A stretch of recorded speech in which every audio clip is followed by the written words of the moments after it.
This is awkward. Hey, have you guys seen Omar?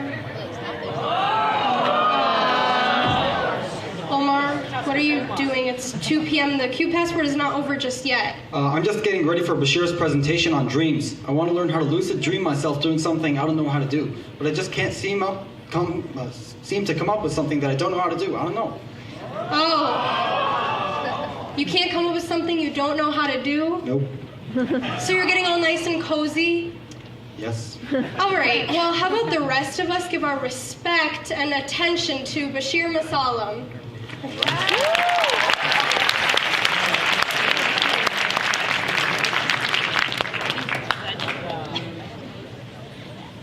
Every single night, we dream.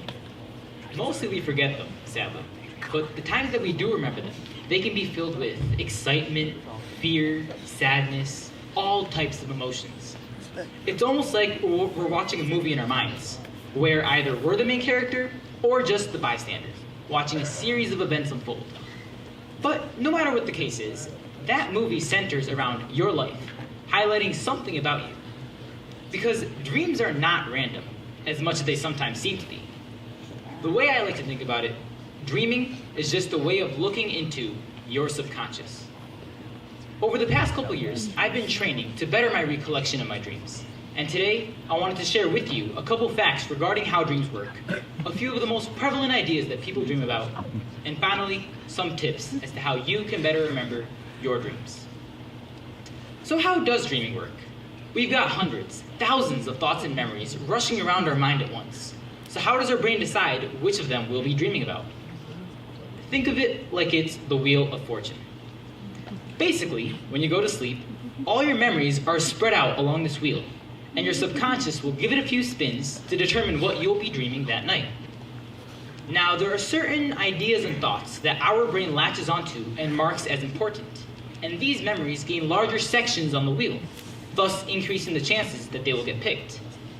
This is why people often dream about whatever is heavily weighing on their mind. Everything about dreaming centers on probability. Now, as an experienced dreamer, I've picked up on some of the most common facts people dream about. Two of those include a future event that you're really nervous or excited about, and some of your hopes and goals in life. The reason that these two are so prevalent are because these are things people commonly think about on a daily basis, and so are put at the forefront of their thoughts. One personal dream of mine that involved being really nervous about something came to me the night before my big cross-country regional meet. In the dream, I ran a perfect race, flying past people with no effort, and before I knew it, I was already crossing the finish line, with a personal record of 17:38. After I finished, my team rushed me, hoisted me up on their shoulders, began cheering my name. That dream was a huge confidence booster for me. And on a side note, I actually ended up running a 17:41, so with uncertainty, it's the same thing. Now, the second theme that I mentioned before is the idea of your hopes and goals in life. A personal desire of mine has always been to be the hero of the day, just saving everyone from some unforeseen disaster, pretty much your classic superhero. One of my favorite dreams involved this topic.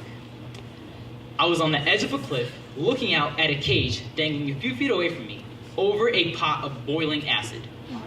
Now, in the cage was an entire family that could only speak Spanish, for some reason. And the rope that was holding the cage was beginning to fray. So with the running start, I jumped onto the cage, pushing the entire thing forward. And as the cage swung back towards the cliff, the rope snapped entirely. I was dropped back onto the ground, still holding onto the cage as it went over the edge. But no need to fear, Basheer is here. And with my super strength, I managed to hold up the entire family without slipping off. But I didn't have that extra strength required to pull the cage back up. Moving to plan B, I started to explain to the father in the cage, in perfect Spanish, how to undo the lock and get the door open. He managed to do so, porque mi español es muy bueno. And the family members began climbing out, using my body as a ladder. After a couple minutes, the last person in the cage was the dad.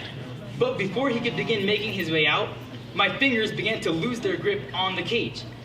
I realized I only had seconds left before the cage plunged into the acid, and I quickly shouted at the dad to grab onto my shirt. He immediately leapt up, his fingers barely closing around my collar as the cage dropped away, and we were pulled back into safety. I guess the moral of the story is that I'm a pretty stand-up guy. After discussing how dreams work and being filled in on the commonplace subjects you all dream about, we're now ready to learn how to better remember our dreams.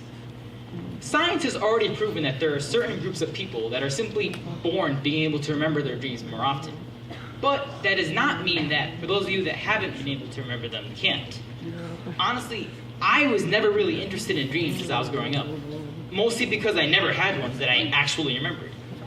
But then one day, on January 2nd of 2015 to be exact, I had an insanely long and vivid dream where I actually had a dream within a dream. And yeah, it was just Inception on the finest of levels. Ever since that day, I've been training my mind to be more aware of the fact that I'm dreaming. And let me just say, the effort has paid off. Nowadays, I can vividly remember about 3 to 4 dreams a week. So I would consider that a success. I just smoked some egg. All right. The first tip I have about remembering your dreams is to actually make the effort to remember your dreams. And now, I know this seems obvious, but when you wake up, there's only so much time you have before the memory of that dream slips away. So you need to physically say it out loud or write it down in order for it to firmly solidify in your mind, so that it goes from that wisp of an idea to a grand story. Another tip that I found is that it's really hard for you to remember your dreams when you go to sleep really tired. For example, if you've just stayed up until 4 a.m. studying for that product team final, and then you go to sleep, you're still going to be dreaming for those 2 hours that you're asleep, but your mind is so mentally exhausted that you have a lot harder of a time, that your brain has a lot harder of a time making you aware that you're dreaming.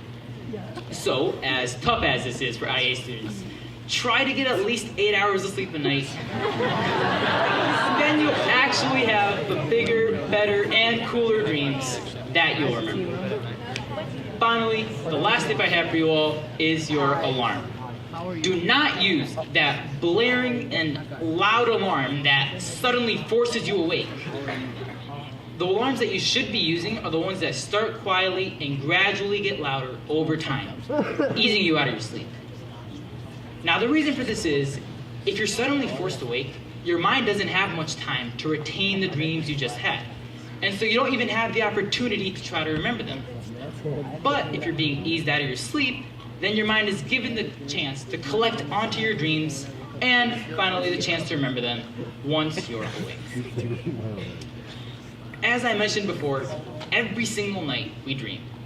That's just how it is. It's a proven fact, common knowledge. Hopefully after today, all of you can begin to remember and experience a few more of these dreams and the world of adventures that come with them. So, thank you all for listening, and never stop dreaming.